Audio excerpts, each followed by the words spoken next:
Alors on va essayer de parler de le rôle de la femme dans la Torah.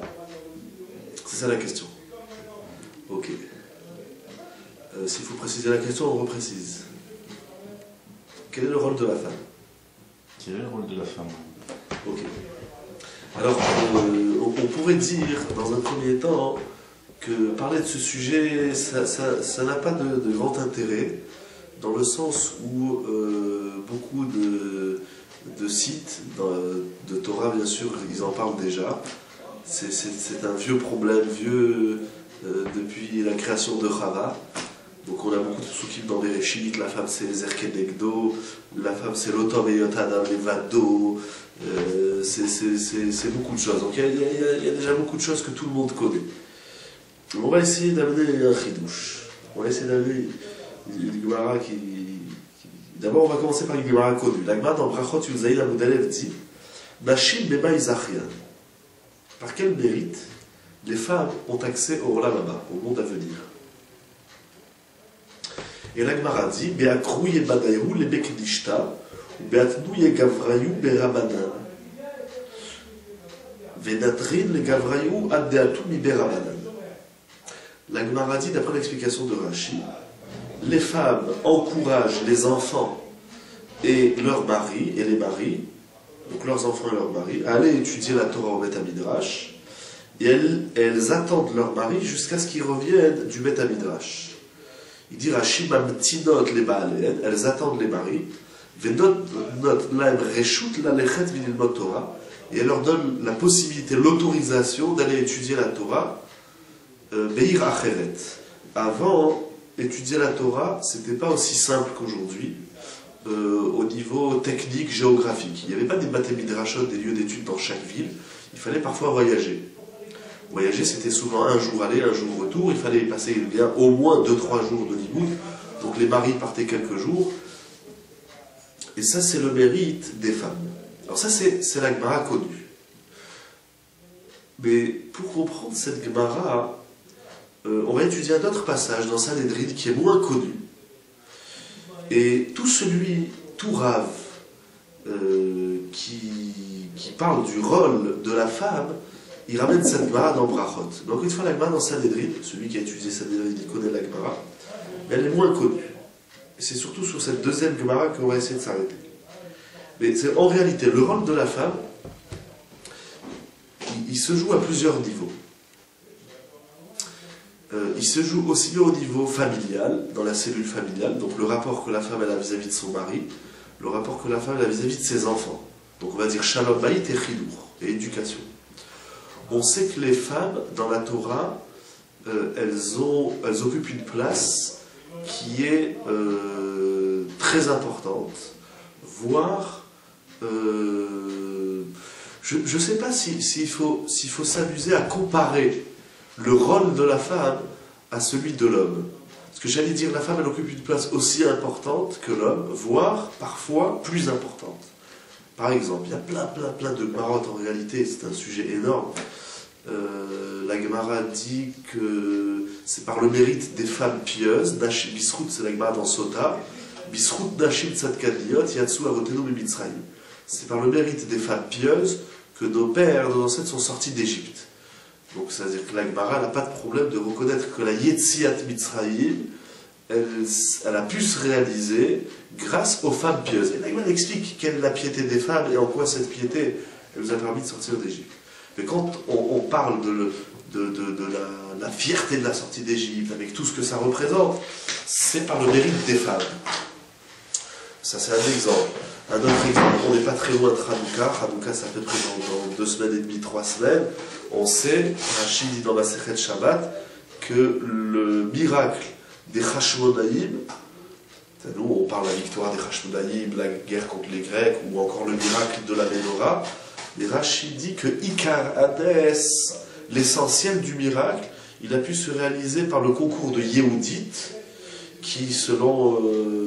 apparemment, elle est la fille de Yochanan de Kohen Gadol, pour rentrer un peu dans l'histoire de Hanouka. En tout cas, c'est par le mérite d'une femme, qui s'appelle Yehudit, que le clan d'Israël, il remporte la victoire contre les Grecs. C'est-à-dire que lorsque la femme, elle est l'acteur principal d'un grand événement de notre histoire, on le dit. Purim, c'est Esther. Donc ça fait beaucoup, parce que Purim, c'est Esther, Hanouka, c'est Yehudit, la sortie d'Égypte, c'est les femmes, Nashim Tzadkadiot. Qu'est-ce qu'on a encore? La Gemara ici dans Brachot qui nous dit que le mérite de la femme, c'est d'encourager les maris d'aller étudier la Torah. Donc on rejoint un petit peu Shavuot, Matan Torah, c'est par le mérite des femmes. Myriam, dans le désert, elle occupait une place très importante, puisque grâce à elle, on a eu le puits. Et ainsi de suite, on pourrait passer comme ça en série, et c'est important de le faire. On pourrait passer... Mieux encore, tiens, j'ai un passage dans la Torah qui est exceptionnel, c'est que toute la sortie d'Égypte, elle a pu se réaliser grâce à, en général on dit grâce à Moshe. C'est Moshe Rabbeinu, c'est lui qui est l'acteur principal dans la sortie d'Égypte. C'est lui qui parle avec Akadosh Baruch Hu, qui s'adresse aux enfants d'Israël et qui leur donne les directives. Mais en réalité, tout ça, c'est le mérite de Bithia et de Tzipora. Bithia, la fille de Paro, parce que c'est elle qui va sortir Moshe Rabbeinu du Nil. Et c'est Bithia qui va s'occuper de Moshe Rabbeinu, c'est elle qui va l'éduquer. Et plus tard, donc il va à Midian, il va rencontrer Tzipora, il va rester quelques années chez Yitro, son beau-père, et lorsqu'il revient, donc après qu'il est animé du commandement divin d'aller en Égypte pour sauver le clan d'Israël, en route, il va mourir. Et qui est-ce qu'il sauve? C'est Tzipora. Pourquoi il risque de mourir? Là-bas, qui Khatan d'Abimoular. Pourquoi il risque de mourir? Parce qu'il a omis de faire la Mila circoncision à son fils. Donc c'est incroyable que face à la mission énorme, gigantesque de la sortie d'Égypte et de tout ce que ça représente dans l'histoire, jusqu'à aujourd'hui dans la Torah et dans les mitzvot, eh bien Moshe Rabbeinu, il encourt un risque grave, il est sur le point de mourir. Et qui est-ce qui va le sauver? C'est Tzipora. Donc en réalité, toute la mise en place, tout ce qui va permettre, le personnage qui va permettre à la sortie d'Égypte de se réaliser, c'est Tzipora. Donc ainsi de suite, on est dans le Bereshit, on lit les parachiotes des Imaot, et non seulement des Avot, mais également des Imaot. On nous parle aussi des mères du clan d'Israël, donc Sarika, Rachel et Léa. C'est aussi des femmes qui sont exceptionnelles, d'une grande Messirut Nefesh, d'une grande piété, qui d'ailleurs, les Chachamim n'ont aucun tabou, aucune gêne de dire que Sarah est supérieure à Abraham en prophétie. Donc c'est-à-dire que les femmes qui ont su se démarquer dans l'histoire, elles ont une place reconnue et importante dans la Torah. Ça, c'est... Alors, on pourrait dire, dans un premier temps, que... Et est-ce que c'est ça qu'il faudra dire?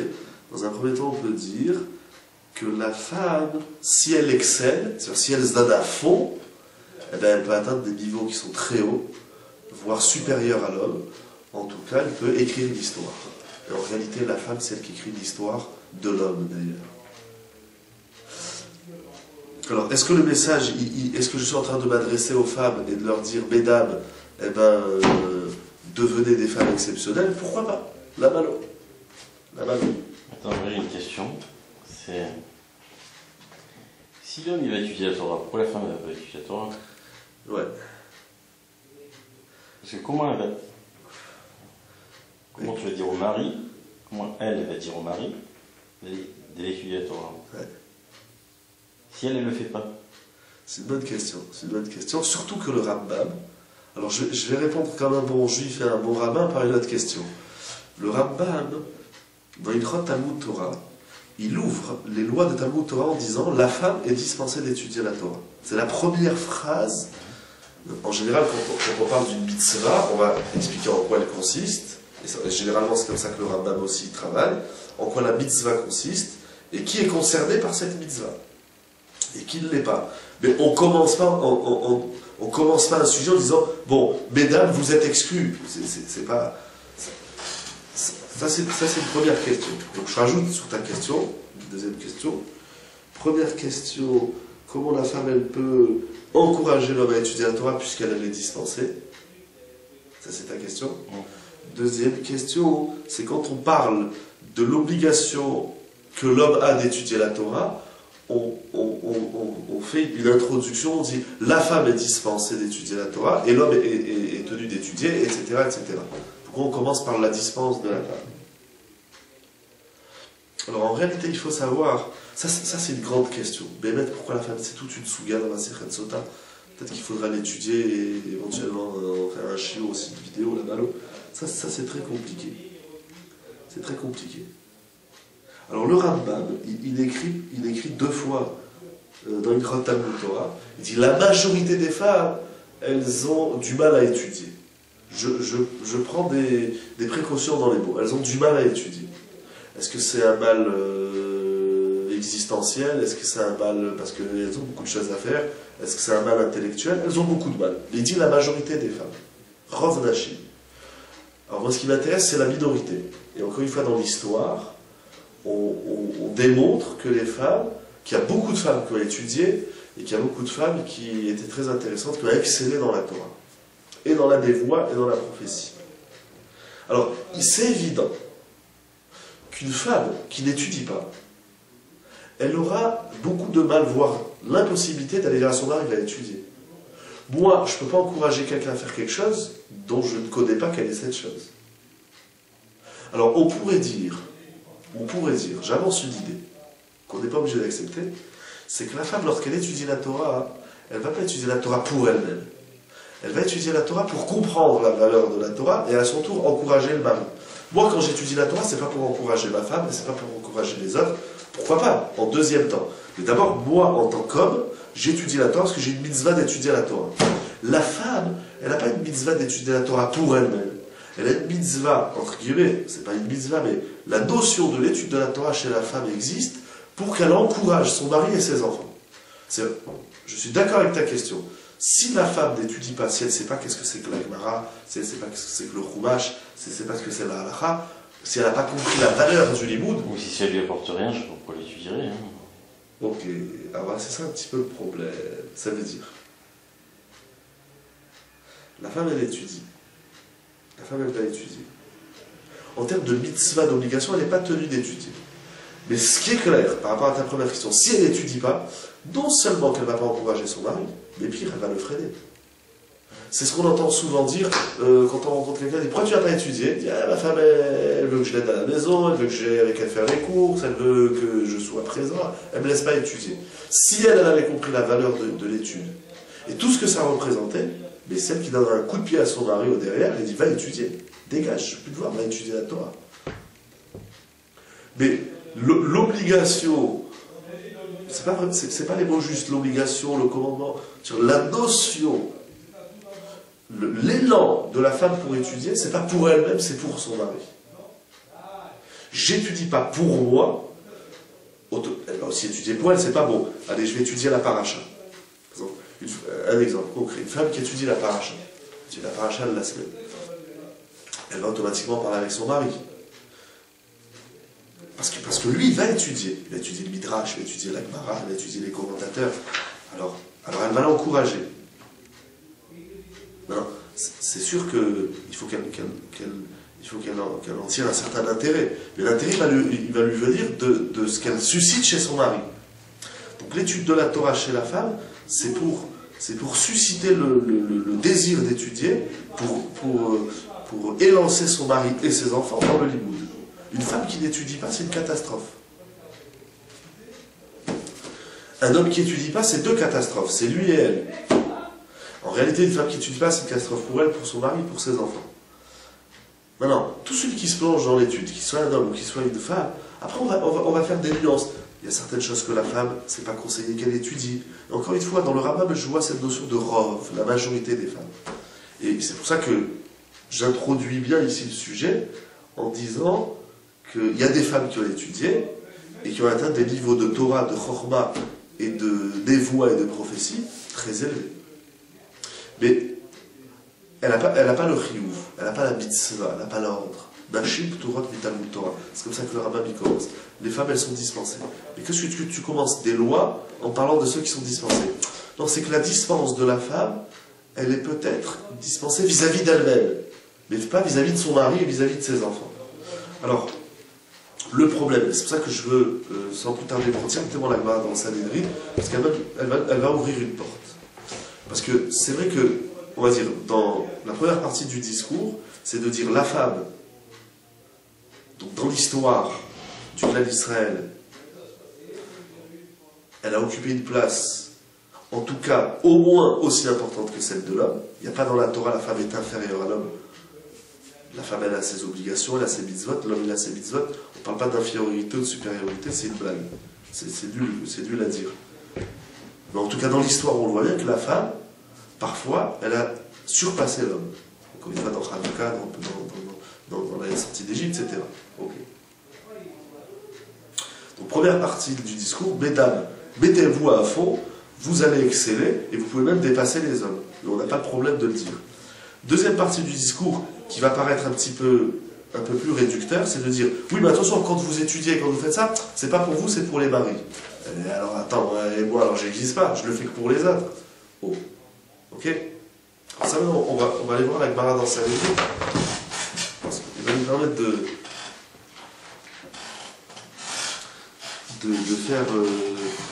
de donner une définition intéressante. Il y a ici une Gemara assez surprenante. Donc, on est dans Sanhedrin, au traité Sanhedrin, à Aïn Amoudbet. Donc, la Gemara, elle base ici son étude sur un pasouk dans Mishlé, les Proverbes 31, donc Perek Lamed Aleph, pasouk Aleph. Divrei Lemuel Melech Massa Asher Yisratu Imo.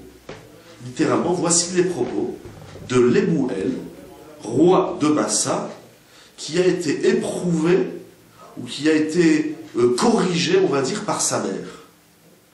Qu'est-ce que c'est que ce pasouk? De quoi il parle Shlomo Ameler quand il dit ça? Amar Rabbi Yochanan. La Gemara, elle est sur quelques lignes. On va la lire, on va la traduire. On n'aura pas tellement besoin de l'expliquer parce que c'est une Gemara qui s'explique d'elle-même. L'idée qui est écrite ici, elle est claire, elle est manifeste. Et après, je vous dirai l'Aïnator et Shabbat Shalom. La Gemara, elle dit comme ça. Amar Rabbi Yochanan, Mishum Rabbi Shimon ben Yochai. Rabbi Yochanan nous dit au nom de Rabbi Shimon ben Yochai. Melamed, cela nous enseigne. Chez Kafaato Imo, Al-Ha'amoud. Sa mère, donc Bathsheba, la mère de Shlomo, elle l'a attaché, on va voir pourquoi je dis qu'on parle de Shlomo, on va voir tout de suite, elle a attaché ou elle a plaqué, on va dire vulgairement, Al-Ha'amoud sur un poteau. Donc elle a un poteau, elle a pris son fils Shlomo, elle a plaqué contre le mur, elle a dit, écoute-moi bien, maintenant j'ai quelque chose à te dire. Il faut oublier que Shlomo c'était Shlomo Ameler, c'était le roi Salomon, ok. Ve'amralo, et elle va lui dire une phrase qui se trouve aussi dans Mishlé, donc c'est le verset qui suit et qui dit Ma beri ou ma bar bitni ou me bar nedarai.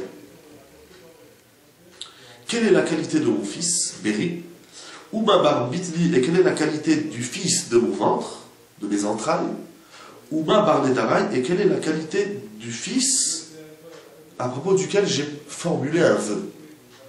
Donc, Shlomo Ameler, il dit, voilà les remontrances, les Yisratou, les Torahot, les remontrances que ma mère me faisait. Qu'est-ce que Bathsheba disait à Shlomo Ameler? On verra par la suite, c'est expliqué par le Maharsha, ici tout de suite sur place, les initiés au Talmud iront voir directement le Maharsha. Le Maharsha dit que la Torah, c'est-à-dire la remontrance que Bathsheba faisait à Shlomo Ameler, c'est lorsqu'il était déjà marié. Donc elle n'a pas en face d'elle un gamin de 4 ans, 6 ans, 8 ans, ou un adolescent de 15 ans et 18 ans. Elle a un homme qui s'appelle Shlomo Ameler, qui est déjà roi, et qui est marié. Et elle va continuer à lui faire des remontrances, à l'éduquer. Et elle lui dit cette phrase, Ma beri, ou ma bar bitni, ou ma bar nedarani. Alors là, il m'a expliqué. Ma beri, quelle est la qualité de mon fils? Akol yodim she'avicha yireh shamayim. Tous savent, tout le monde sait, que ton père, c'est-à-dire David Hameler, donc mon mari, yireh shamayim, c'est un homme qui craint le ciel. David Hameler, c'est un tzaddik.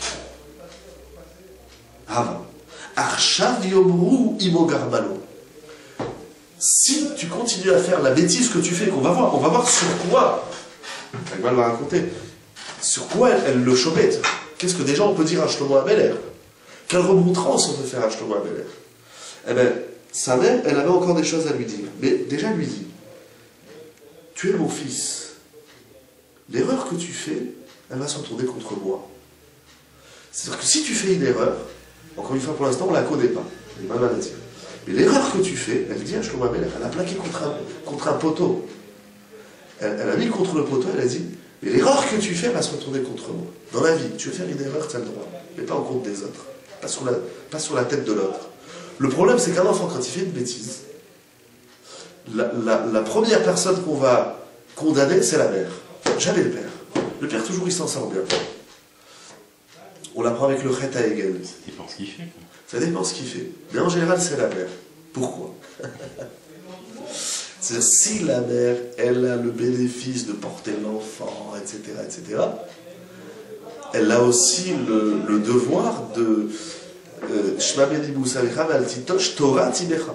Il a dit aussi Shlomo Amelech au début de Mishlei, écoute mon fils, le moussard, qui a plein de sens ce mot-là, de ton père, et ne te détourne pas de l'enseignement de ta mère. La mère, qu'elle ait étudié ou pas, elle transmet beaucoup de valeur à l'enfant.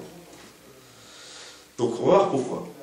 On va voir pourquoi Bémet, quand un enfant, quand il fait une bêtise, ça se retourne contre la mère. On a un exemple dans la Torah, c'est le chet à Hegel. Quand les enfants d'Israël ont fait la faute du veau d'or, alors juste après, il vient la mitzvah de Para Adouma, la vache rousse.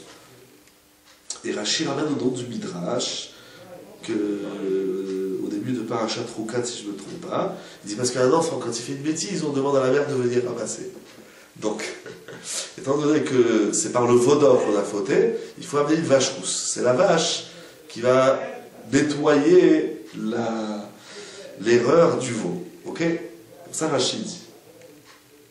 Donc, premièrement, il lui dit, si tu fautes, en tout cas si tu commets cette erreur-là, pour l'instant qu'on ne te connaît pas, qu'est-ce que les gens ils vont dire? Ils vont dire c'est à cause de moi.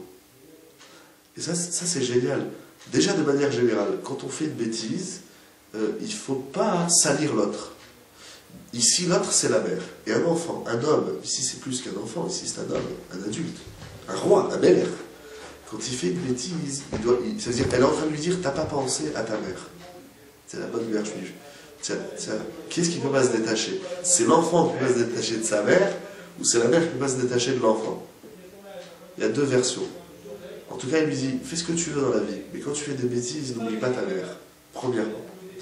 Ouma bar bitni. Quelle est la qualité de l'enfant qui vient de mon ventre, de mes entrailles? Pourquoi? Kol hadashim shel bet avicha. Toutes les épouses de ton père. Elle avait plusieurs épouses. Kevan shelita aberot, lorsqu'elles attendaient un enfant, lorsqu'elles étaient enceintes, shuv enadrot pede amelech. Elles ne voient plus le roi. Donc, elles ont une nuit avec le roi. Dès qu'elles sont enceintes, elles ne voyaient plus le roi. Elles allaient dans le harem à Nélodé. Je ne sais pas comment on appelle ça. Il dit, elle dit, mais moi, je me suis efforcé et je suis rentré chez David Amelech,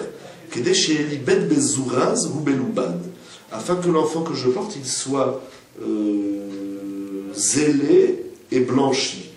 Alors ici, ça veut dire dans le sens physique, d'après Rashi au moins, dans le sens physique, ça veut dire, sans rentrer trop dans le détail de l'intimité du couple qu'il doit y avoir, mais Rashi, il fait le travail, là aussi les initiés, ils iront voir Rashi.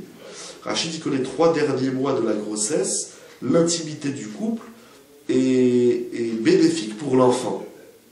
L'enfant, il sort beau et avec des qualités. Donc elle dit, moi, je ne me suis pas contenté de te porter, je ne me suis pas contenté de me dire, ça y est, je suis enceinte, j'ai un enfant.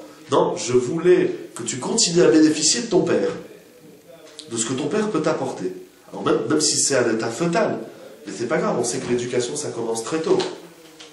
Donc elle lui dit, d'un côté, si tu fautes, on va dire que c'est moi et c'est pas ton père, mais c'est pire parce que, deuxièmement, tu as pris le meilleur de ton père, et moi je me suis efforcé de te donner le meilleur, et finalement, toi tu fais des erreurs et tu ne tiens pas compte de moi. Or, si tu es devenu toi, c'est grâce à moi.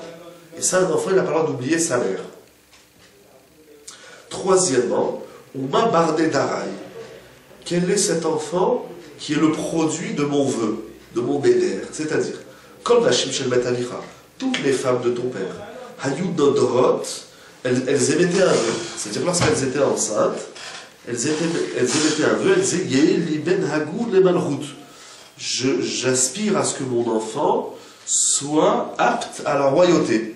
Donc, étant donné qu'elles portaient l'enfant du roi, elles espéraient que l'enfant qu'elles portent, il soit à son tour le roi. Mais elle dit, moi, c'était pas ça mon vœu. Vanida d'Artiva Marti. Moi, je me suis dit, Yeil, Ibn Zariz, ou Memoula, Batora, Veagoul, les Deviout.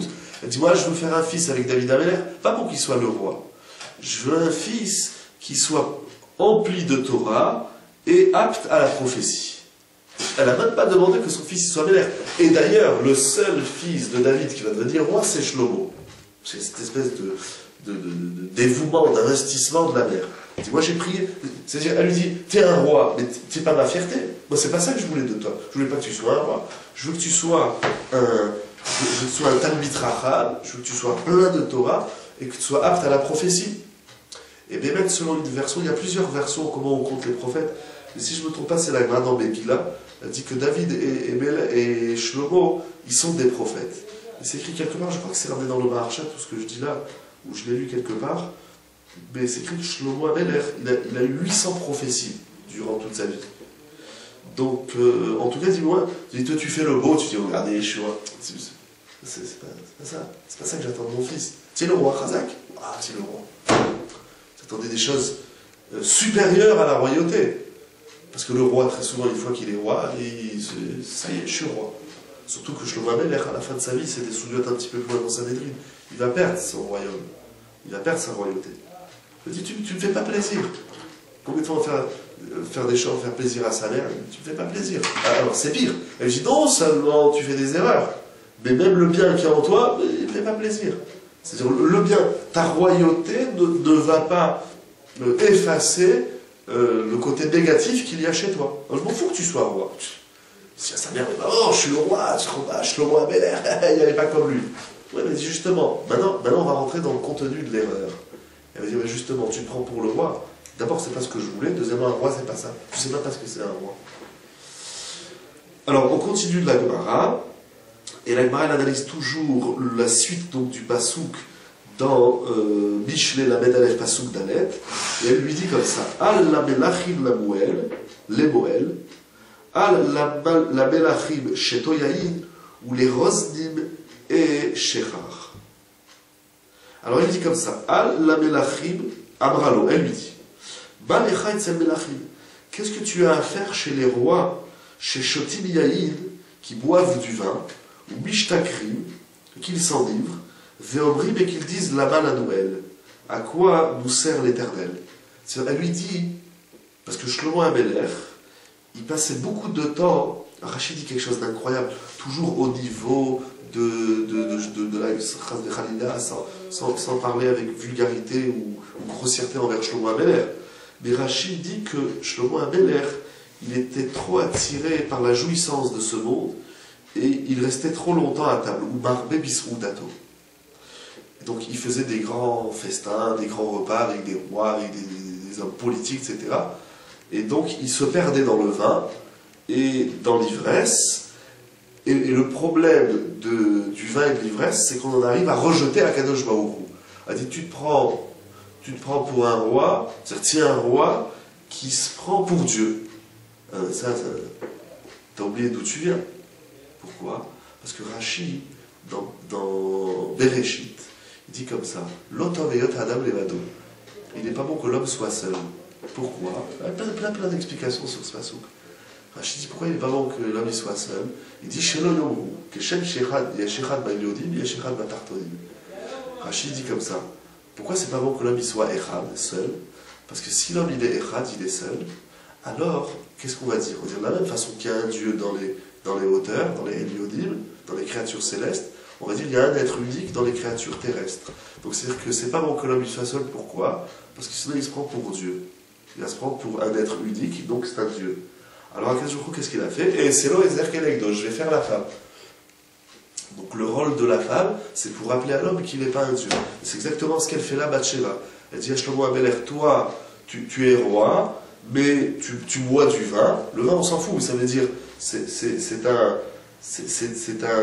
on va dire, un comportement qui va te conduire à rejeter Dieu. Donc tu vas te prendre pour Dieu. Alors la mère, elle est là, elle lui dit, tu n'es pas Dieu.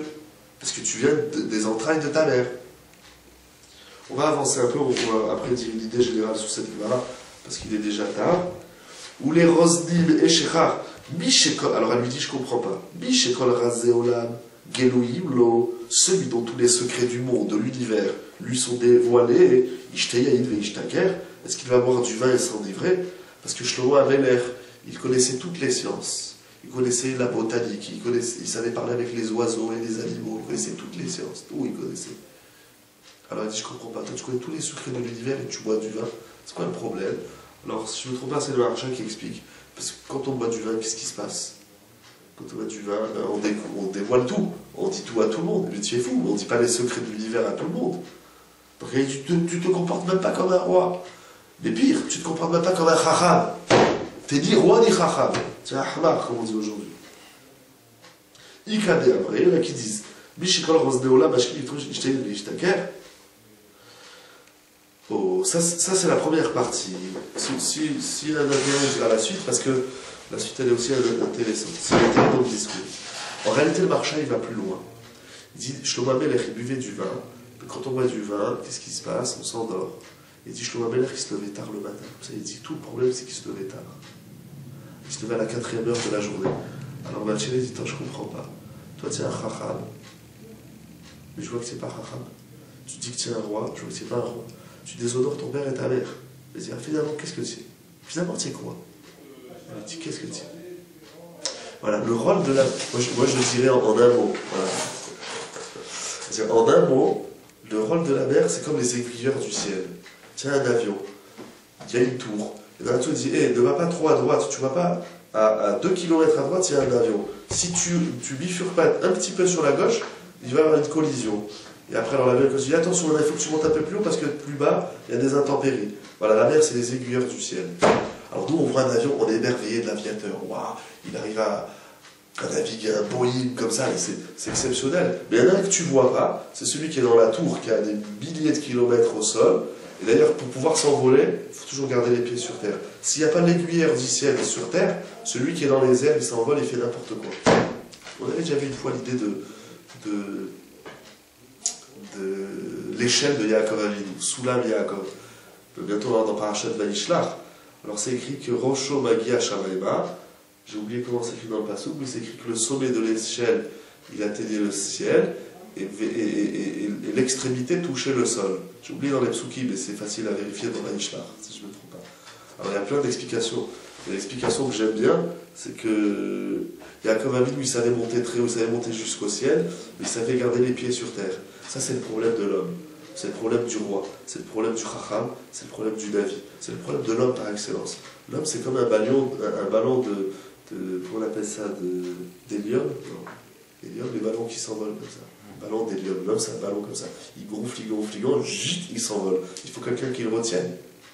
Voilà. J'aime bien le machal de l'aiguillère du ciel. Ça, c'est le rôle de la femme. Ah, mais maintenant, on va dire, alors pour revenir à la question de tout à l'heure, on va dire, oui, mais alors la femme, finalement, enfin, elle est là que pour les autres. Non, la femme, elle n'est pas que là que pour les autres. La femme, elle n'est pas là que pour son mari, et elle n'est pas là que pour ses enfants. La femme est là pour elle-même. Parce que le désir de porter un enfant, il vient de la femme. Le Meshech Chochma, il dit, si je ne me trompe pas, le Meshech Chochma, il dit comme ça. C'est écrit dans la Torah, il y a une mitzvah de Piria Veruvia. Shmuchu, il a dit à Adam et elle, Adam et Chava, faites des enfants. Ok, procréez, multipliez-vous. Alors, toute une étude dans la Sechet Yebamot, si la femme elle est tenue de Piria Veruvia. Il y a une discussion dans la Mishnah. Conclusion, la femme, elle est dispensée de Piria Veruvia. Alors, déjà, c'est une grande blague, parce qu'un homme tout seul, il ne peut pas faire des enfants. Même si aujourd'hui, dans la génétique, ils sont en train d'inventer des systèmes où l'homme tout seul, il fait des enfants, tout seul, il ne peut pas. Il faut l'organe de la femme pour faire des enfants, etc. etc. Alors, donc on dit, l'homme, il doit faire des enfants, mais la femme, non. Comment je vais faire des enfants avec quelqu'un qui n'a pas de mitzvah? Avec l'être qui n'a pas de mitzvah. Mais c'est comme la Torah. Moi, je suis tenu d'étudier la Torah, la femme, elle n'est pas tenue d'étudier la Torah. Mais finalement, si la femme, elle n'est pas là, je ne peux pas étudier la Torah. Comme dans Piria Verivia. Si la femme, elle n'est pas là, je ne peux pas faire des enfants. Donc finalement, j'existe grâce à elle, et elle existe parce qu'elle me fait exister. Alors finalement, elle n'existe pas. Non, c'est pas vrai. Encore une fois, le Meshech Chochma, il dit pourquoi la Torah ne dit pas à la femme fais des enfants. Il dit le Meshech Chochma, la Torah, elle n'a pas besoin de dire à la femme faire des enfants. Parce que le désir d'avoir un enfant, c'est un désir instinctif, maternel et féminin. Mais on n'a pas besoin de dire la Torah ne m'a pas demandé de respirer. Et c'est une évidence. Un être humain qui ne respire pas, il crève, il meurt. On dit la Torah n'a pas besoin de dire à la femme procrée, parce que c'est dans sa nature même. Donc finalement, la femme, elle crée l'homme. C'est elle qui le porte. L'homme, il donne ce qu'il a donné, il dépose ce qu'il a déposé, et puis après, c'est la femme qui va le travailler, c'est la femme qui va le former, même si c'est vrai que ça se fait tout seul par la magie de la volonté divine. L'enfant, le fœtus, il grandit, il devient un enfant, etc., etc. Mais la femme, elle a ce désir. Alors après, la femme, elle fait un enfant. Mais combien de fois les femmes, elles regrettent des idées? Qu'est-ce que j'ai fait là? Qu'est-ce que j'ai fait? Aujourd'hui, avec l'avortement, tout ça, Barbina, notre bouche, alors là, toutes les catastrophes qu'il y a sur Terre, à cause de l'avortement et à cause de l'autre, là, comment il s'appelle il y a l'avortement et la contraception. Combien d'êtres humains, les femmes, elles ont tué? Et c'est la blague, c'est que c'est une femme qui était derrière la loi de la contraception. C'est ça la grande blague, le grand paradoxe de la femme moderne après la Deuxième Guerre mondiale, c'est de dire il faut que les femmes elles arrêtent de faire des enfants. C'est la femme qui a tué la femme. Et l'homme par extension. Bon, sans faire trop de politique, et pour conclure, c'est ça l'idée. C'est-à-dire la femme, elle a ce désir. Elle a ce désir.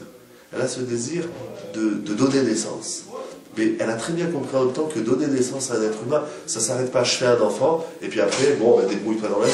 Dans la femme, la mère, en réalité, voilà, le rôle de la femme, c'est d'être une mère. Alors ça peut paraître évident, mais alors, après une demi-heure de chiour, je repose juste la question, peut-être qu'il fallait poser la question comme ça, mais bon, il fallait le dire avant. C'est pas quel est le rôle de la femme, c'est quel est le rôle de la mère. Ben, le rôle de la mère, c'est aiguilleur du ciel. C'est de prendre son enfant, tu peux être le roi, tu peux être le mère, tu peux être ce que tu veux. La mère, elle est toujours là pour dire, attends une seconde, tu es roi, mais un. Maintenant, si on résume tous les points, elle dit, premièrement, tu me fais honte. Parce que si tu fais l'idiot, c'est contre moi que ça va se retourner. C'est pas contre ton père. Ton père, il pourra toujours dire, non mais j'ai fait ma mitzvah, ah, mais mon fils, c'est pas un sadique. Qu'est-ce que je peux faire? Déjà qu'elle était là, Vera Shlomo, il boit du vin, il se lève tard le matin. C'est d'air. C'est pas... Ça va, c'est le roi, laisse-le se lever tard, il a le droit, il travaille beaucoup, il travaille la nuit. Il boit du vin de temps en temps, il a besoin de s'oublier. Non, un homme, il n'a pas le droit de s'oublier. Elle dit, premièrement, tu me fais honte à moi. C'est moi qui t'ai porté, c'est moi qui t'ai mis au monde. Et si l'avion il s'écrase, on va pas s'en prendre au fabricant, on va s'en prendre à l'aiguilleur. On va dire, attends, qu'est-ce que tu as fait? Pourquoi tu l'as dit à droite? Ce que tu dis, c'est que instinctivement aussi, la femme, elle sait que pour être racham, pour étudier la Torah. Ça, c'est clair. Ça, c'est clair. Et l'homme, il ne sait pas, en fait, c'est ça que tu dis. C'est clair qu'il ne sait pas. Regarde, Razak, tu dis, c'est quelque chose d'énorme. Une femme qui n'a pas étudié, quand elle parle, elle dit, bon, moi je pense comme ça, mais bon, j'ai pas étudié la Torah. Un homme qui n'étudie pas la Torah, ou qui n'étudie pas la science, la chorma, il va se permettre d'émettre des idées alors qu'il n'a jamais rien étudié. La femme, elle a compris que si elle n'a pas appris, elle se la ferme. Mais l'homme, il croit que même s'il n'a rien appris, il a le droit de l'ouvrir. Alors c'est instinctif, c'est dans la nature, je sais pas, ou c'est une dose de bida. C'est écrit dans Hazal que la femme, elle a bida l'étera, dit la Isha. La femme, elle a une bida l'étera, elle a une subtilité, une nuance. Mais l'homme, il est grave, alors. Mais il est très grave, c'est clair. Donc, enfin, là, il a tort, c'est là-dessus. C'est clair qu'on est grave. L'homme, il est, moi, je parle pour moi, je suis grave, bien sûr. Mais, je le vois, mais combien des ignorants, parlons un peu des autres, combien des ignorants, ils ouvrent leur bouche, mais ils connaissent rien. Combien, je dis moi aux gens, mais combien tu as ouvert de livres pour me dire c'est quoi la Torah? Et les gens me disent, ouais, la Torah, c'est quoi la Torah? De quoi tu parles? Va étudier 40 ans la Torah, au bout de 40 ans, tu peux commencer à dire, tiens, j'ai des questions. Mais la femme, même quand elle apprend, ça c'est la bida etera, la grandeur. On sait qu'il y a des grands philosophes, mais il y a même des chachamim dans la Torah qui ont dit ça. On sait qu'il y a on va dire, des grands chachamim qui ont dit, plus j'apprends, plus je prends conscience de l'ignorance qui m'anime. Apprendre, c'est pas pour connaître. Apprendre, c'est pour se rendre compte qu'on ne sait pas. Or, paradoxalement, moins on apprend, plus on croit qu'on sait. Ça c'est le paradoxe de l'idiot. L'idiot, sans rien apprendre, il croit qu'il est chacham. Et pire, comme il dit le Midrash, si je ne me trompe pas, c'est dans Kohelet, le Midrash, il dit, l'idiot, il croit qu'il est le seul intelligent et que tout le monde est bête. Ça n'existe pas chez la femme. La femme, quand elle ne sait pas, elle dit, je ne sais pas. Et même quand elle sait, elle dit, bon, moi, j'ai pas étudié, je ne sais pas. Donc, toi, va étudier, va me dire. Et ça, c'est pas réducteur, au contraire. Au contraire. Je ne sais pas pourquoi le monde, en réalité, il a ce sentiment, mais qui est erroné. On peut passer la nuit à ramener des marottes et des midrashim, et rien que ne serait-ce que le chumash. Ne serait-ce que le chumash. Adam, il a fauté. Après, il a mangé le fruit défendu. Alors après, je me dis, pourquoi tu as mangé? Il dit, Aïcha, Tatali. Il dit, c'est la femme que tu m'as donnée. Mais on lui tombe dessus. Le midrash, il faut voir dans le midrash, Chazal, ils disent, mais il est fou de parler comme ça. Mais ça va pas ou quoi? Si je te demande pourquoi tu as fauté, ne me dis pas c'est l'autre. Qu'est-ce que... Alors l'autre, il t'a entraîné, le céder. Mais la Avera, qui est-ce qu'il a fait? C'est pas l'autre, c'est toi. J'ai le droit de dire, c'est vrai que j'ai fauté, c'est vrai, mais j'ai été incité. Dis-le comme ça. Mais pourquoi tu as fauté? C'est pas moi, c'est elle. Mais la pomme, c'était pas une pomme. Mais le fruit, c'est pas elle qui l'a mangé, c'est toi. Qu'est-ce que tu me dis, c'est l'autre? Ça, c'est la bêtise de l'homme. Et bien même le Midrash, il explique que quand Adam Arishon, il dit, c'est la femme que tu m'as donnée, en réalité, il faute envers la femme et il faute envers Dieu. Parce que non seulement il dit c'est elle, mais comment tu peux dire que ton erreur c'est ta femme? Au contraire, elle est là pour corriger tes erreurs. Alors c'est vrai qu'elle avait une part d'erreur, mais ne dis pas que c'est elle toute ton erreur, parce que tu étais bien content quand elle était là. Mais l'idiot c'est toi, pourquoi tu l'as écouté? Ah, il faut être arabe, des fois il faut écouter sa femme, des fois il faut... Mais en réalité le Midrash, il va encore plus loin dans la vote des Rabbi Nathan, il dit si Chava, elle a dit à Adam de manger le fruit, c'est de sa faute à lui. Parce que lui, il lui a dit, il ne faut pas toucher. Or, Hachem, il n'a jamais dit qu'il ne faut pas toucher. Dieu, il a dit, il ne faut pas manger. Alors, pourquoi tu dis à ta femme qu'il ne faut pas toucher? Alors, elle dit, de même que si tu as touché, tu n'es pas mort, eh bien, en mangeant aussi, tu n'es pas mort. C'est lui qui a conduit inconsciemment, c'est ça qui est fou, c'est dans le subconscient, il a conduit sa femme inconsciemment à lui dire qu'il pouvait manger. Donc, finalement, c'est pas elle qui a fauté, c'est toi. Enfin, c'est l'homme. Et en réalité, il faut aussi envers Akadosh Baruch Hu. Kafouille Tova, c'est écrit dans Chazal. Adam Arishon, il est ingrat. Hachem dit, attends, je t'ai donné un être cher, qui s'appelle la femme. Et maintenant tu me dis, pourquoi tu m'as donné la femme? Ça c'est l'homme, il est jamais content. Quand il n'a pas, il dit, où elle est la femme? Et quand elle est là, il dit, où ça là, elle me casse les pieds. Qu'est-ce que tu veux? Tu veux ou tu veux pas? Ah oui, on veut la femme avec tous les aspects positifs. Mais dès que c'est bien négatif, ah, qu'est-ce que tu fais là? Attends, tu es bien content que je fais tout ce que je fais pour toi, et avec toi, et ensemble. Et dès que je te plais plus, ça y est, c'est elle. D'ailleurs, tiens, en disant c'est elle, j'ai dit dernièrement dans un chiour, aux dames d'ailleurs, qu'en français il y a un truc assez particulier. L'homme c'est il, et la femme c'est elle. On sait qu'en hébreu, elle c'est le nom de Dieu. Quand on dit Elohim, hein, Kela Odaot.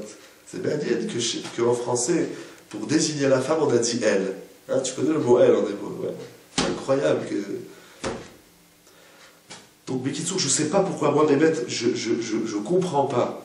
Là, je m'énerve un petit peu, et on va conclure sur cette petite colère du discours. Je ne comprends pas pourquoi l'humanité, les ignorants de la Torah, ils ont cette impression que la femme, elle est un être inférieur. C'est faux. C'est vraiment dans la Torah, c'est faux. C'est écrit nulle part que la femme, elle est un être inférieur. Ah, tu vas me dire qu'il y a des méfarchim qui le disent, mais c'est moi je parle d'abord avec l'origine. J'ai fait du roumage, j'ai fait de l'agma. C'est que la femme, elle est inférieure. Alors aujourd'hui, il y a des systèmes que je n'oserais même pas dire dans un chiour le nom de ces systèmes modernes et novateurs dans la Torah. Ils disent oui, il faut enlever le rideau parce qu'il ne faut pas qu'il y ait de séparation entre les hommes et les femmes. Il faut de la mixité. C'est une honte pour les femmes d'accepter ça. C'est une honte. Et encore plus pour les hommes. Le mélange, c'est de l'irrespect. Il n'y a plus de différence entre les hommes et les femmes. On est tous au même niveau. L'égalité des sexes. C'est une horreur. On ne mélange pas les choses comme ça. L'homme, c'est l'homme. Maintenant, qui est supérieur, qui est inférieur? Il ne faut surtout pas s'amuser à répondre à cette question, parce qu'elle ne commence même pas. Il n'y a pas un être inférieur et un être supérieur. Il y a deux êtres différents. Il y a l'homme avec ses qualités, ses défauts, avec ses devoirs et avec ses mitzvot. Il y a la femme avec ses points forts et ses points faibles, et avec ses mitzvot. Je veux que ces deux êtres complètement différents, complètement opposés, complètement contraires et contradictoires, ils s'unissent pour trouver une complémentarité, une shlemut. Shalom, ça veut dire shlemut. Et voilà, mais maintenant, c'est quoi le rôle de la femme? C'est d'être une femme, une bâtisserelle, et chétrelle, c'est d'être voilà, l'aiguilleur du ciel. Mais ça ne veut pas dire que la femme, elle n'existe que pour l'homme. La femme, elle existe pour elle. Parce que c'est ça l'existence de la femme. Et ça, la femme, elle va le kiffer. Parce que cet instinct de maternel, cet instinct formateur, cet instinct d'être là, derrière son enfant, et d'après Madame Brachot, derrière son mari, et de l'aiguiller, c'est ça la nature même de la femme. Et pour ça, la femme, elle est dotée d'une grande bina. La femme, elle est tout le temps derrière son mari. Et c'est ça, des fois, les hommes, on ne supporte pas, on dit, mais attends, tu peux me laisser tranquille 5 minutes. Mais non, si je te laisse tranquille 5 minutes, j'existe plus en tant que femme. Et toi, en tant qu'homme aussi, tu n'existeras plus. C'est ça que... Alors après, on a le droit de demander aux femmes, de manière générale, pour retomber un peu dans le Shalom Bayit, on a le droit de demander à la femme de dire les choses, il faut savoir dire, avec la forme, si et ça. Mais on n'est pas là dans la forme, on est dans le fond. Et ça, Bathsheba, elle n'a pas... D'accord, t'es Shlomo Amelech. Je m'en fous que c'est Shlomo Amelech. Mais premièrement, tu fais honte à ta mère. Deuxièmement, moi j'ai pris le meilleur de ton père pour faire de toi. Donc finalement, tu es en train de mettre une claque à ton père. Troisièmement, moi je voulais même pas un roi. Imagine l'enfant, il vient chez sa mère, il dit, maman, regarde, j'ai reçu le diplôme, je suis diplômé. Je m'en fous de ton diplôme. Mais c'est pas ça que j'attends de mon fils. J'attends pas un diplôme, j'attends pas que tu sois le roi. C'est pas ça que j'attends de toi. Moi j'attendais que tu sois un chacham, j'attendais que tu sois un type bien dans la vie. Bien ici, c'est chacham et la vie. Après, il lui dit, mais qu'est-ce que tu fais? Tu bois et tu dors. Tu perds ton temps. Après, il dit, mais c'est quoi? Après, elle dit, t'es même pas un chacham finalement. T'es pas un roi, t'es même pas un chacham. Tous les secrets, tu les dis aux autres. Tu les fous. On dit pas les choses comme ça à tout le monde. Tu bois, tu dors, donc t'avances pas. Est-ce que tu as appris? Est-ce que tu as appris? Tu le dis à tout le monde. Mais t'es un malade. T'es un malade. T'es ni un roi, ni un chacham, mais t'es rien du tout. Donc t'es la honte, t'es la chouma de ta mère.